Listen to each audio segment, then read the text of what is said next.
Hey, salut les agricoles, j'espère que vous avez la pêche. On se retrouve aujourd'hui pour parler de la toute nouvelle mise à jour mineure, je tiens à le préciser, de The War Within qui s'appelle l'île aux sirènes. Mais bon, en vrai, il n'y a pas grand chose à se mettre sous la dent, hein, mais on va quand même tout vous expliquer pour que vous puissiez profiter de cette mage et de tout ce qu'elle ajoute à 100%. Pour vous y rendre, rien de plus simple. Vous allez avoir une quête sur votre carte qui va vous demander d'aller juste ici, au nord-est de Dornogal. Vous discutez avec le PNJ directement sur place et vous lui demandez de vous envoyer sur l'île aux sirènes. Vous arrivez directement sur l'île aux sirènes et comme les développeurs ont eu la flemme de vous pondre un escalier, il va falloir sauter et vous fracturer les deux genoux arrivé en bas. Mais une fois arrivé en bas, malgré le fait que vous boitiez sévèrement, vous allez pouvoir découvrir toute la majesté de cette nouvelle zone, qui fait très exactement 4 mètres carrés. Plein de nouveaux marchands, plein de nouveaux contenus, etc. etc. C'est vraiment du fun en barre. Donc, au niveau des marchands, notamment les vendeurs, qui sont très intéressants puisqu'ils vont vous proposer des choses qui vont vous permettre d'optimiser votre gameplay et d'être beaucoup plus efficace. Des transmos. Et oui, notamment par exemple chez les Arati, juste ici, où on trouve des recolors de toute beauté des sets qu'on possédait déjà avant. Et ça fait carrément plaisir, notamment si vous souhaitez vous battre avec un pinceau ou une espèce de pince, et c'est complètement possible. Vous avez également sur place deux auberges différentes qui vont vous permettre de choisir entre poser votre pierre de foyer sur l'île à Dornogal comme tout le monde va le faire, ou alors sur l'île ou à Dornogal comme tout le monde va le faire. Je ne vois absolument pas l'intérêt d'avoir foutu deux aubergistes ici, mais c'est pas grave. Voilà, encore des marchands, encore des Timog, quoique en vrai les sacs à dos des terrestres ils sont quand même assez stylés, puis se battre avec une chopine de bière ça fait toujours plaisir. Voilà, ça c'est pour les marchands de la nouvelle zone. Contrairement au reste de la zone qui va être hebdomadaire, tous les jours, un petit mort-dragon va vous demander de lui rapporter de la nourriture. Ce petit mort-dragon, à la fin, ça va donner un gros mort-dragon puisque vous l'avez bien nourri et il va vous servir de monture puisque tout le monde rêve de courir les plaines d'Azeroth sur le dos de cette chose absolument dégueulasse. Et au centre de la zone, vous allez trouver une petite carte. Cette carte va vous permettre de lancer des events avec la nouvelle monnaie de la zone, le fer béni par les flammes. 3 events sont disponibles, une fois qu'ils sont à 100%, ils vont être du coup affichés sur la carte avec un timer.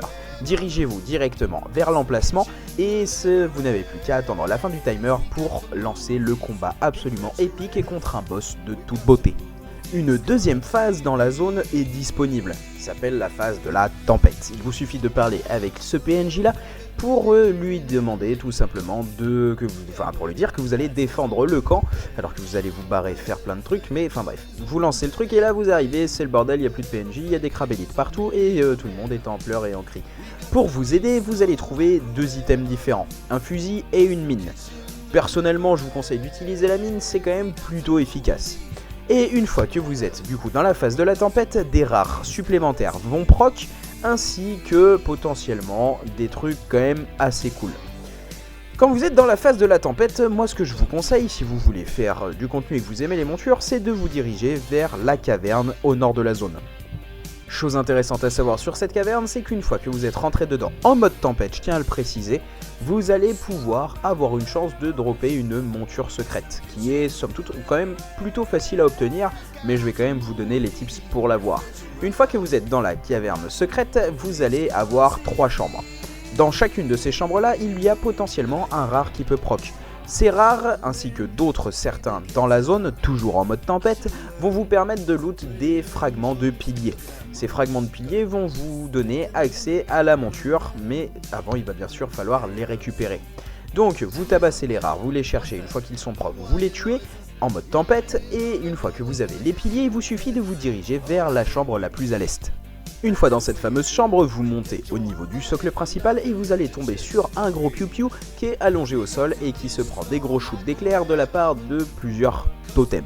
Ces totems, vous allez pouvoir les désactiver avec les piliers que vous allez avoir attrapés ou loot sur les différents rares de la zone, en mode tempête.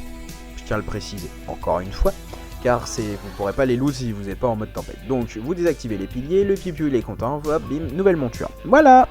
Et également, quand vous vous baladez, votre personnage va littéralement, pardonnez-moi l'expression, lâcher des grosses caisses de... Enfin voilà, ça fait du vent quoi.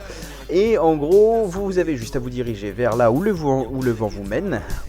et vous allez tomber sur un trésor. Vous cliquez sur l'extra bouton, hop, bim, magie, vous avez un trésor, vous l'ouvrez, vous le lootez, du contenu, ça peut être du loot, etc., dont notamment la nouvelle monnaie, le fer béni par les flammes. Et bien évidemment, le dernier gros point de cette mise à jour, c'est le diadème de Circé. C'est un anneau au même titre que l'anneau de Dragonflight qu'on avait eu pendant la première mise à jour mineure, et bien sûr cet anneau vous allez pouvoir y mettre différentes gemmes.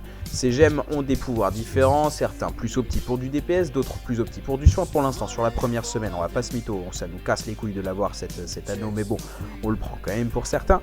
Et en gros, il n'y a pas grand chose d'extraordinaire pour le moment à se mettre sous la dent, pas de composition spécifique, les choses vont arriver petit à petit dans la mise à jour, puisque Blizzard n'aime pas étendre son contenu, enfin n'aime pas poser son contenu d'un coup, il aime l'étendre pour pour que vous puissiez bien payer votre abonnement tout le long de la mise à jour présente.